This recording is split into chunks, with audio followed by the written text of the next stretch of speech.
বেগম খালেদা জিয়া ১৯৪৫ সালে জন্মগ্রহণ করেন তৎকালীন ব্রিটিশ ভারতের দিনাজপুর জেলার জলপাইগুড়িতে। পিতা ইস্কান্দার আলী মজুমদার, মায়ের নাম তাইয়বা মজুমদার। ৩ ভাই-বোনের মধ্যে তিনি তৃতীয় ছিলেন। শৈশব থেকেই তিনি ছিলেন শান্ত প্রকৃতির, পরিবারের সঙ্গে সময় কাটাতেন। তার শিক্ষা জীবনের শুরু হয়েছিল দিনাজপুরে।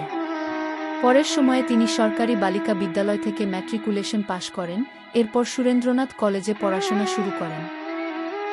১৯৬০ সালে মাত্র ১৫ বছর বয়সে খালেদা জিয়া সাবেক প্রেসিডেন্ট জিয়াউর রহমানের সাথে বিবাহ বন্ধনে আবদ্ধ হন। ১৯৮১ সালের এক ব্যর্থ সামরিক অভ্যুত্থানে তার স্বামী জিয়াউর রহমান নিহত হন।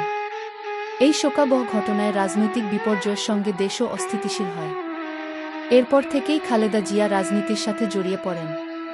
১৯৮৪ সালে তিনি বাংলাদেশ ন্যাশনালিস্ট পার্টি বিএনপির চেয়ারপারসন হন এবং দ্রুত শক্তিশালী রাজনৈতিক নেত্রী হিসেবে নিজের অবস্থান তৈরি করেন।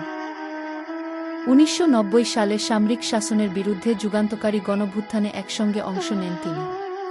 ওই সময় আওয়ামী লীগের সভানেত্রী শেখ হাসিনা এবং তিনি একসাথে আন্দোলনে অংশ নেন। তারা দুজনেই চেয়েছিলেন গণতন্ত্র পুনরুদ্ধার করতে।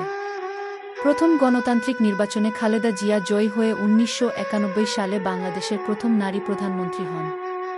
এরপর ২০০১ সালে আবারও ক্ষমতায় ফিরে গুরুত্বপূর্ণ দায়িত্ব পালন করেন। স্বাস্থ্য ঝুঁকিতে দীর্ঘদিন ভুগছিলেন খালেদা জিয়া। অসুস্থ হয়ে তিনি ঢাকার এভার কেয়ার হাসপাতালে ভর্তি হন। বিভিন্ন জটিল স্বাস্থ্যের সমস্যায় দীর্ঘদিন সেখানে চিকিৎসাধীন থাকেন।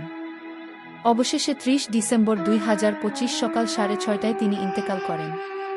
মৃত্যুকালে তার বয়স হয়েছিল ৮০ বছর। বেগম খালেদা জিয়ার জীবন ছিল রাজনৈতিক সংগ্রাম, পরিবর্তন ও অটল নেতৃত্বের প্রতীক। সেই গৃহবধূ থেকে অসংখ্য মানুষের আশা-আকাঙ্ক্ষার দায় বহন করা এই নেত্রী আজ ইতিহাসের পাতায় স্থায়ী হয়ে গেছেন।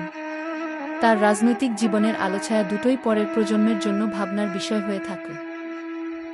Desk report, UK Bangla Times, London.